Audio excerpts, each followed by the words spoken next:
नमस्कार. तिखट गोड मेजवानीमध्ये तुम्हा सर्वांचं पुन्हा एकदा खूप खूप स्वागत आहे.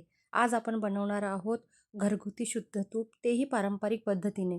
बाजारात मिळणाऱ्या तुपापेक्षा घरगुती बनवलेलं तूप हे आरोग्यासाठी कधीही चांगलं असतं. तर चला करूया.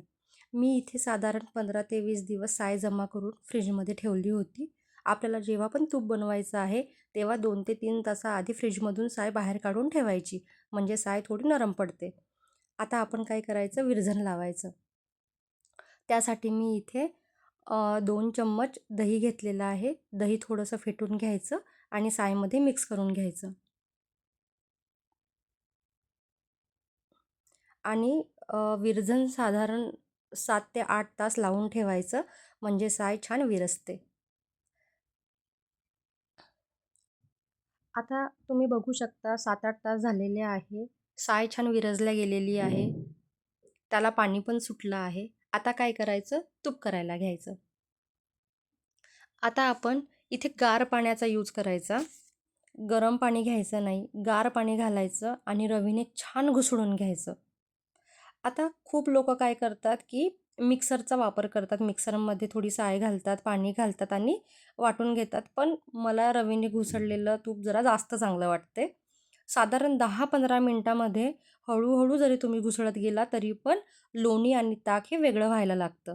इथं तुम्ही बघू शकता लोणी आणि ताक हे वेगवेगळं होत आहे. आता 10 मिनिटामध्ये लोणीनं छान वर येतं. आता तुम्ही बघू शकता लोणी पूर्णपणे वर आलेलं आहे. आता काय करायचं, त्याला ना काढून घ्यायचं. त्याचे असे गोळे गोळे बनवून घ्यायचे आणि दुसऱ्या भांड्यात ठेवायचं. असेच त्याचे छान गोळे करून घ्यायचे.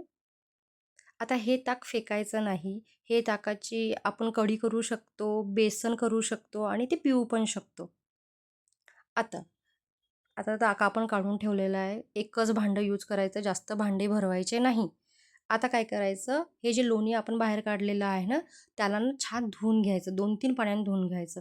कारण की आपण विरझण घातलेलं होतं, तर त्याला थोडासा आंबट ना वास असतो किंवा थोडीशी चव असते. तर आपण ना आता काय करायचं, साध्या पाण्याने छान त्याला धुवून घ्यायचं. आता एका पाण्याने धुतलं आहे, आता मी परत दुसऱ्या पाण्याने पण धुवून घेते. म्हणजे त्याचा पूर्ण आंबटपणा हा निघून जातो. तर तुम्ही बघू शकता लोणी मस्त निघालेला आहे.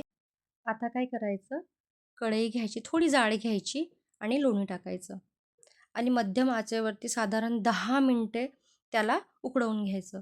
खूप हाय फ्लेम करायची नाही, नाहीतर तूप हे उतू जातं. तुम्ही बघू शकता थोड्या वेळाने याला फेस येणार आणि बस 5-10 मिनिटानंतर ना तूप असं वेगवेगळं होणार.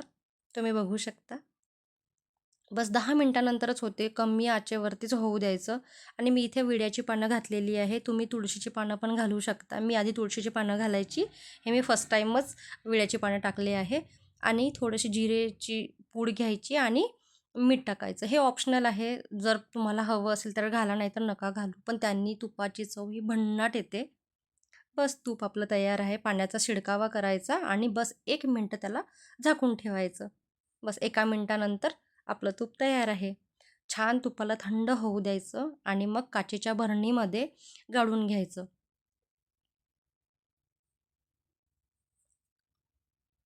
तुम्ही बघू शकता तूप मस्त बनलेलं आहे. त्याचा सुगंध भन्नाट आहे. त्याची चव मस्त असते आणि हे घरगुती आहे. त्याच्यामुळे तुम्ही लहान मुलांना, घरातल्या मोठ्या माणसांना सगळ्यांना देऊ शकता. आणि तूप हे पुरणपोळीसोबत, रोजच्या वरण-भातासोबत, पोळीसोबत, पराठ्यांसोबत खूप चांगलं वाटते. रेसिपी आवडली असेल तर तुम्ही लाईक करा, सबस्क्राईब करा आणि कमेंट करा.